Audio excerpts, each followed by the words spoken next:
Greetings to you all in the most blessed name of our Lord and Savior, Jesus Christ. The theme that I have chosen is based on Mark Gospel chapter 1, verse 15, where Jesus Christ is giving an invitation and a proclamation: repent and believe in the good news. Repent and believe in the good news. If we look into the gospel lesson, we see that Jesus Christ is saying the time has come. The time has come. In the Greek terminologies, there are two words which are used for time. One is chronos, which always keeps the time schedules. That is how even in the IT sector we have chronos analyst.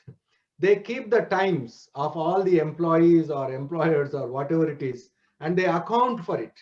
So it is a kind of given schedule and a task where you follow. There is another word which is used in the Greek, especially where Jesus Christ used this word kairos. Kairos means a favorable moment. Kairos means a suitable time. Jesus Christ is using this word, saying that it is not the chronos, but it is kairos. It is a suitable time to repent. It is a suitable time to repent. In our day-to-day life, in this new year 2021, already we are on the fourth Sunday. What is that invitation that we are constantly reminded by the word of God? The time has come. God's timings are different, and this is what we see. The time has come for us to repent and believe in the gospel of Jesus Christ. The suitable or favorable time, because we have a lot of time now. Sometimes we don't know how to spend our time. We are looking for entertainment. We are looking for entertainment, how to entertain ourselves, how to spend outside time without involving with people. How can I go and enjoy myself? These are the times in which we live. But God's timings are in the appropriate time. In the book of Daniel also, several time and again, the prophet reveals about this kairos. St. Paul also used this same word so many times about kairos, the suitable time. God has revealed his son, Jesus Christ, to us. The time has come for us to repent. How to repent? How to repent? We need to ask a question to ourselves. What are the things that I need to seek forgiveness in the presence of God? If you say, I'm all right, no one can help you. If you accept that, yes, I am a sinner, I need help, then Jesus Christ will help you. He is always available to a sinner. He is available to a weak person. He is always available to a person who always get captivated by the evil spirits. Provided you need to realize that you are weak. Provided that, yes, I need God's help. I need God's intervention. You need to allow. Then only the repentance can take place. Then somebody may say that, yes, we are already believers. We have already repented. Then next what? Hebrew writer gives an answer for this. Book of Hebrews chapter 6 verses 1 to 5. హెబ్రీలకు రాసిన పత్రిక ఆరో అధ్యాయము మొదటి 5 వచనాలు ఎవరైనా తెలుగులో చదవండి, నేను ఇంగ్లీష్లో చదువుతాను. హెబ్రీలకు రాసిన పత్రిక Hebrews chapter 6 verses 1 to 5. There he is reminding about what it means to repentance, how to repent, and if you have already repented, and he also gives a caution. It is a warning against those who are falling away. Therefore, let us leave the elementary teachings about Christ and go on to a maturity, not laying again the foundation of repentance from acts that lead to death, and of faith in God, instruction about baptisms, the laying on of hands, the resurrection of the dead, and eternal judgment. And God permitted will do so. It is impossible for those who have once been enlightened. We have tasted the heavenly gift, we have shared in the Holy Spirit, who have tasted the goodness of the word of God and the powers of the coming age, if they fall away, to be brought back to repentance, because to their loss they are crucifying the Son of God all over again and subjecting him to public disgrace. Those who have already repented, if they again go back to the elementary level in their faith, they are crucifying Jesus Christ again. They are bringing disgrace to Jesus Christ. That is what here the author is reminding the early century Christians.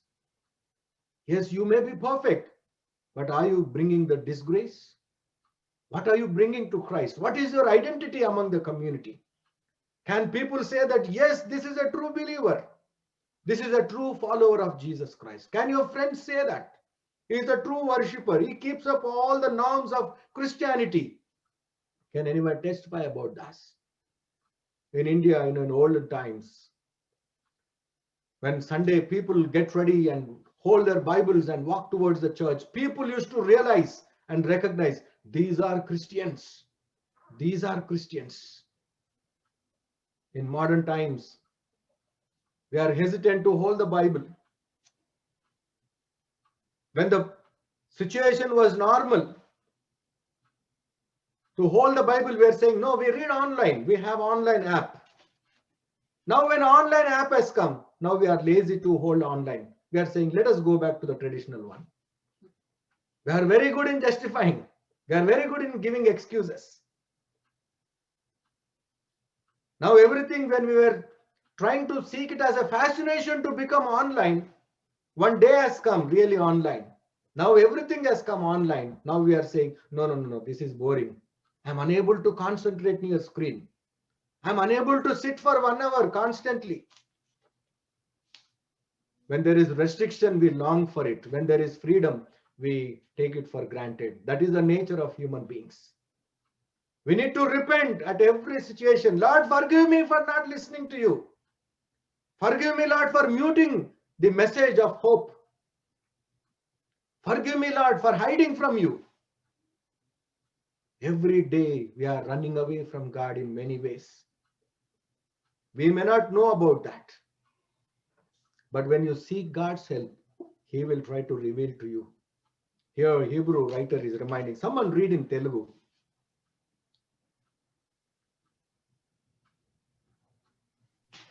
కాబట్టి నిర్జీవ క్రియలను విడిచి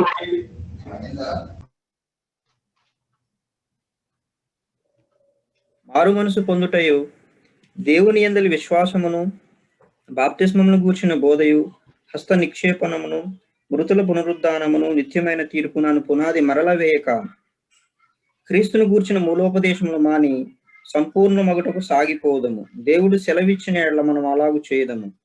ఒకసారి వెలిగింపబడి పరలోక సంబంధమైన వరమును రుచి చూచి పరిశుద్ధాత్మలో పాలివారై దేవుని దివ్యవాక్యమును రాబో యుగ సంబంధమైన శక్తుల ప్రభావం అనుభవించిన తర్వాత తప్పిపోయిన వారు తమ విషయంలో దేవుని కుమారుని మరలా సిలువ వేయచ్చు బాహాటముగా ఆయనను అవమానపరచుచున్నారు గనుక మారు మనసు పొందినట్లు అట్టి వారిని మరలా నూతన పరచుట అసాధ్యము. Yes, those who have already repented, if they again go back, it is very hard for them to come back. It is very hard. If a seed is spread in a good ground, it will bear fruit. If a seed is thrown among the thorns and bushes, what use of the growth? What is the use of the growth of the plant? It will be burnt. It will be thrown away. We need to go along with God. That is what the Hebrew writer is reminding. దేవుడు సెలవిచ్చిన ఎడల మనం అలాగు చేయుదము. మనం అలాగు చేయుదము. దేవునితో సాగిపోవాలని దేవుడు నిన్ను నన్ను ఏర్పాటు చేసుకున్నాడు. దేవునితో కలిసి నడవాలని. మారు మనసు పొందిన తర్వాత నీవు వెనుకంజ వేయకూడదు. ఒక్కసారి నాగటిపై చేయి వేసిన తర్వాత వెనుకకు చూడవలసిన అవసరం లేదు. వెనుకకు తిరిగి చూస్తే ఏమైందో లోతు భార్య విషయంలో గమనించాలి. When you look back and see what is going to happen, you will get stagnated. You will not move forward. The best example is Lot's wife. Don't look back when you are in Christ. Don't look left or right. Just look towards the cross of Jesus Christ. You will gain strength, you will gain inspiration, and you will be able to move forward in your life. The time has come. Repent and believe in the good news. Repent and believe in the good news. Two things that I would like to remind during this meditation. The first one is time has come to repent and proclaim. Time has come to repent and follow. Time has come to repent and follow. Time has come to repent and proclaim. Let us look into the first one. That is, time has come to repent and proclaim. How can I proclaim the word? How can I go and testify about the word of God? How can I make my friends to understand that I'm a believer of Jesus Christ? How can I communicate to the people around me that I'm a Christian? Because in this world, Western countries where they emphasize more about secularism, more about the worldly things, to compromise with the worldly values, to accommodate everyone, the gospel values are getting diluted. The essence of spirituality in Jesus Christ is being diverted and diluted, saying that all gods are same. No. Jesus is incomparable to anyone. You cannot compare to the worldly personalities. You cannot compare Jesus with the worldly philosophies. You need to proclaim the time has come. Invite people to repent and proclaim about the word of God. Prophet Jeremiah was chosen to be a proclaimer of the word of God during his time. There was a severe complexity in the kingdom. The northern kingdom is already destroyed. The southern kingdom, Judah, is remaining in power. People were still having access to Temple Jerusalem. Surrounding are the enemies. Still they were boasting that Lord is with us. And Jeremiah, prophet, was chosen by God before he was formed in the womb. And Jeremiah, when he was called, Lord himself was telling, don't say that I am a small boy. Don't say that you are a little one. But through you, I want to communicate to my people. First thing is, Jeremiah means, he is a prophet. He's called a weeping prophet. Jeremiah is a weeping prophet. He did not weep for himself, but he communicated the tears of God to the people of Israel. He communicated the tears of God. దేవుని దుఃఖాన్ని ప్రజలకు తెలియపరిచినటువంటి ప్రవక్త విలాప ప్రవక్త అని అంటారు. ఆయన కొరకు విలాపం చేయలేదు ఆయన. దేవుడు ఏ విధంగా సంతాపం పొంది దేవుని ప్రజల ఎడల తన దుఃఖాన్ని ఏ విధంగా వ్యక్తపరుస్తున్నాడో ఆ సత్యాన్ని, ఆ మర్మాన్ని ప్రజలకు తెలియపరిచాడు.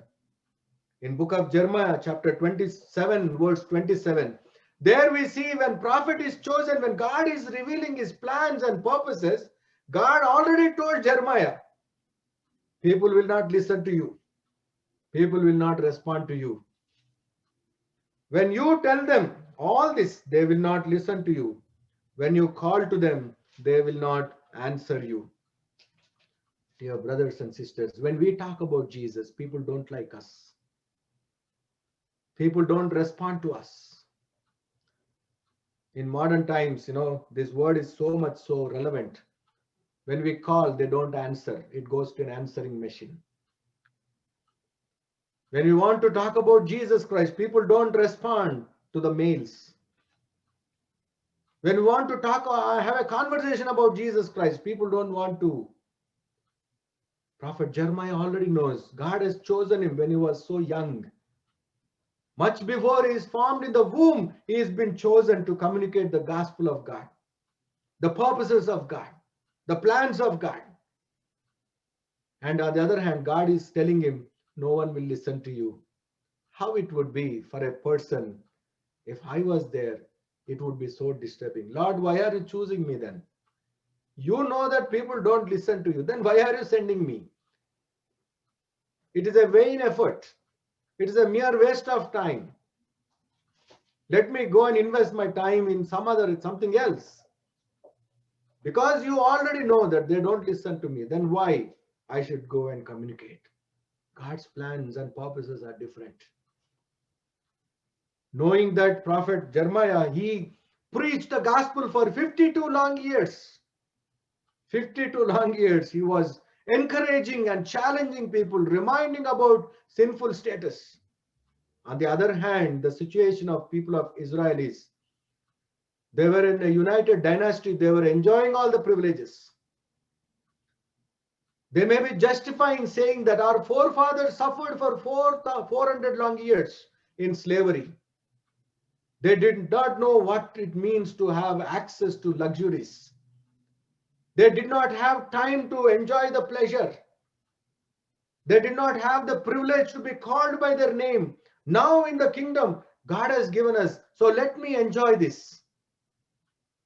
Those may be the justifications of the people of Israel living in Judah. The times when we compare to our situation and to the time of Jeremiah is more or less same.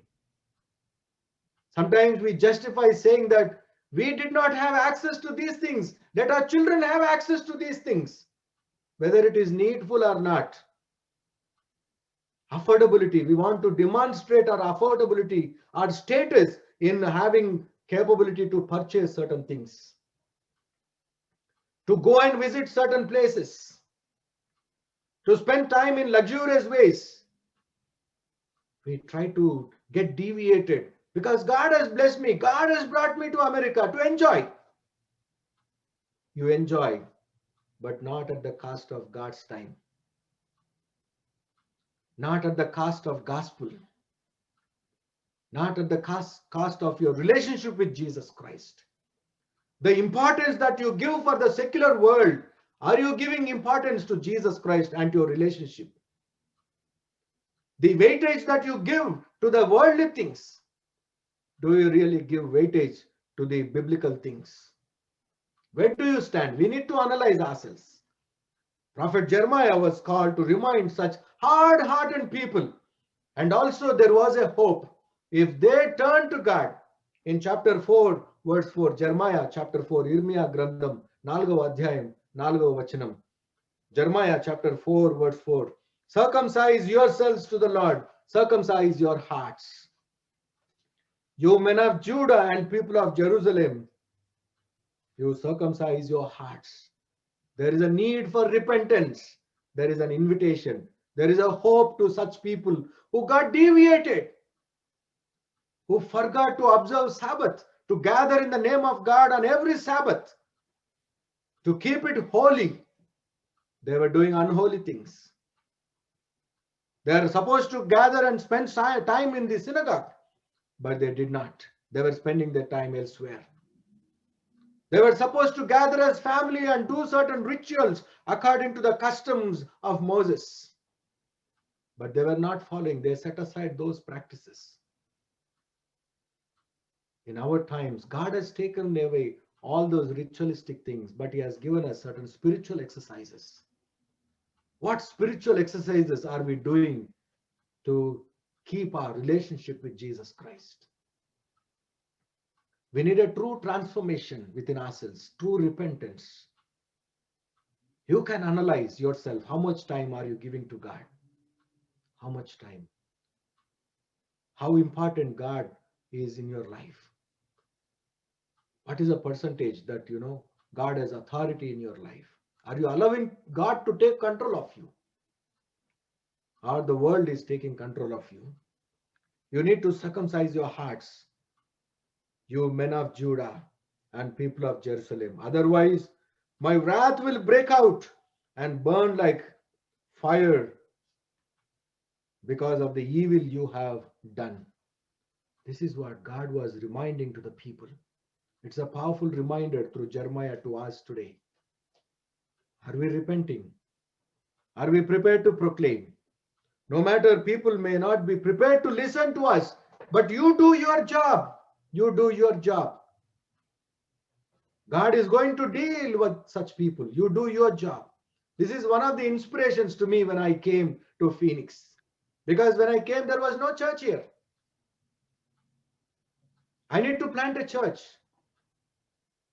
I need to explore. A lot of discouragement. Several times I thought I made a wrong decision, but God's people spoke to me again and again. No, God's plan is there, brother. Don't go away from here. There are certain souls need a church here. There are certain souls which need repentance. There are certain souls which are longing for the gospel of Jesus Christ.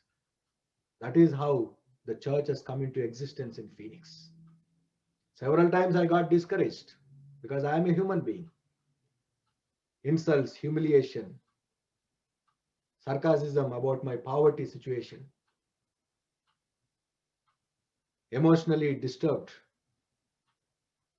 But when I read this passage from Jeremiah, God spoke to me. You will speak, people don't listen, but you do your job.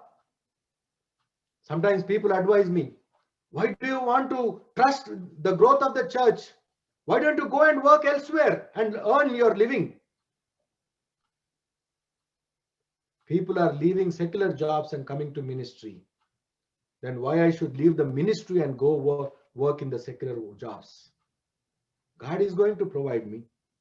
God is going to take care of me. That is the trust that I have today. And that is a trust that really enabled me to overcome several challenging situations. Today it is our turn, my brothers and sisters. We need to proclaim repentance and invite people into the kingdom of God. It is our job to proclaim. To bear the fruit is God's responsibility. To nurture it, it is God's responsibility. Sow the seeds of righteousness. You do, you proclaim. You invite people for this repentance. The second aspect that I would like to remind is kingdom of God has come near. Repent and follow. Repent and follow Jesus Christ. The disciples were doing their own day-to-day routine, their business. Jesus Christ goes there without any introduction. It's an abrupt way. Jesus is appearing to Simon, appearing to other three disciples when they were doing their jobs. He appears there and says, follow me. They immediately left their nets and they were following. No questions asked. If somebody knocks your door and says you, hey, come out your house, follow me, what thought would come to your mind? What thoughts would come to our minds? If somebody knocks my door and tells, hey, Suresh, come follow me, I will have 101 questions. Who is this guy calling me? What authority he has to take my name and call me? How dare? Without knowing me, he is not my friend. How can he take my name and call me? Sometimes we take pride about our names, isn't it? People should respectfully call us. We expect that, right? Humble way they should address us. They should always say Garu or Andi, Mr., Mrs. We take pride in those things, isn't it? If somebody calls us auntie, uncle, then we'll get angry. We don't like that. Do I look that old? There are so many fights in that. But here, Jesus Christ is appearing there and says, hey, follow me. And they didn't ask any questions. Lord, if I leave my net, my family is going to starve. Lord, if I leave my net and come, my father is going to haunt me. I'm going to incur loss. I'm going to incur loss to my future and my retirement, my 401k, my social security. In modern times, these would have been the responses. If Jesus himself is coming and knocking the door, we are in a position that we are not able to recognize his voice today. Can you leave everything and follow Jesus Christ? Leaving everything means leaving your own identity. Jesus should be our identity. Leave everything. Leave your old self. Leave the worldly things. Leave the worldly things would be an appropriate thing. Leave off all the worldly things. Leave off all the dark things in your life and follow me. Jesus is knocking our hearts. In book of Revelations, it tells us, I come and knock the door. If anyone recognizes and open the door, I am going to join them and have fellowship with them. What a beautiful assurance it is. Jesus Christ is calling us to follow him. What is that bad thing that you can live today and follow Jesus Christ? What is that one bad thing that you can abandon and follow Jesus Christ? What is that more dear to you which is hindering to your relationship with Jesus Christ? Can you put an end to that? Can you work out on that? Which is more precious to you in the world? Can you leave that and follow Jesus Christ? Jesus Christ gives a beautiful invitation in the Sermon on the Mount. Those who want to follow me, first thing is you need to deny yourselves. Leave your father, mother, brother, sister. The worldly relationships should not hinder you to worship God and to follow God. The worldly relationships should be secondary. Don't try to please the family at the cost of God. Don't try to please your spouse at the cost of God and your relationship with God. The priority should be, utmost importance is your relationship with Christ is important. Then comes your family. Then comes your extended family. Then comes your friends. Other day in our family meditations every day, we're talking about Job. A very interesting personality. He is following God. But no mistake of him, he had to undergo a lot. And finally, his friends will come and talk to him, saying that, hey, Job, secretly something you might have done wrong. Why don't you curse God? Friends were coming and instigating him. Throughout that book, about more than 30 or 35 chapters are the conversations between him and his friends. And that argument was never-ending argument from the three friends. Finally, God appears there. Who are these people talking without knowledge? Who are these people not acknowledging me? They need to seek forgiveness. God appeared to those friends and says, you need to go back to your friend Job with the sacrificial offering, and he should pray on behalf of you. Dear brothers and sisters in Christ, when we are following Christ, sometimes friends may be deviation for us. An interesting game, what we like, may be a disturbance for us to be in the Lord, to be in the fellowship of God. And a delicious food may be hindrance for you to worship the Lord. In the Secunderabad Wesley Clock Tower congregation, the worship service used to be at 9:30. And by 11:30, the worship used to get over. If it is little bit delayed, people used to get frustrated, saying that we need to go to the market, meat market, buy the meat, go home, cook, eat. So their entire concentration sitting in the church would be on the meat. Will I get meat today or not? Will I get the best meat or not? How long the queue may be, I don't know. I should go first, because the meat markets used to open at 11 o'clock, not early in the morning. They have to come butcher and everything. Otherwise, they would have, morning only, they would have done everything, ate and come back to church and sleep. But it was other way around. They were sitting physically. And if the worship service is little bit delayed, they'll get frustrated. After this pandemic, sitting in the home also, sometimes we are so worried about what to do in the kitchen now. Eating breakfast, and then what about lunch? Sitting in the worship service, sometimes our mind will be lingering around the stove. Should I increase or decrease flame? When you are following Jesus Christ, follow wholeheartedly, with all your heart, with all your mind, with all your strength, with all your spirit. You need to worship the Lord. When you are worshiping, give due reverence, not lying down and listening, not working in the kitchen and listening. You give due attention when you are following Christ. The disciples of Jesus Christ, immediately they left everything and followed Jesus Christ. Can you leave one bad thing today for Jesus' sake? Can you work out on one weakness that you are struggling with and seek God's help? Lord, I need help. Definitely he'll stretch out his hand to you.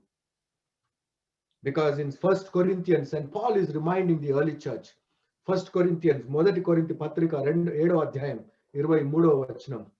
1 Corinthians chapter 7 verse 23. You were brought at a price.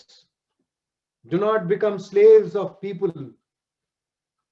Each man as responsible to God should remain in the situation God has called him. Don't become slaves to people. That's a very beautiful chapter. When you have time, you can read about the values of a marriage, what it means to be husband and wife. And further, he talks about the participation in the church. He addresses the slaves. He addresses the uncircumcised. He addresses the circumcised. And finally, he's telling, you were brought at a price. మీరు ఒక విలువ పెట్టి కొనబడ్డటువంటి వారు, విమోచించబడ్డటువంటి వారు. యేసుక్రీస్తు ప్రభు యొక్క పవిత్రమైన రక్తంతో మీరు విమోచింపబడ్డటువంటి వారు. దేవుని యొక్క ప్రాణాన్ని క్రయధనంగా ఇచ్చి మనల్ని విక్రయించాడు. In slave markets, people used to shell out money and buy human beings. And here Jesus Christ in the market squares, when we are wandering, he stretched out his arms on the cross. He shed his blood and he has brought us. Our deliverance has come with a price. Salvation is not cheap. Don't take things for granted. God is merciful. God is loving, no doubt about it. But when it comes to his relationship, when you are following him, no turning back. No turning back. Once you were slaves, no doubt about it. We were confined to worldly things. But after coming, no turning back. Don't bring disgrace to Jesus Christ in and through your lifestyle. Don't bring disgrace in and through your conversations. Don't bring disgrace through your day-to-day habits. You are crucifying Jesus Christ in those areas.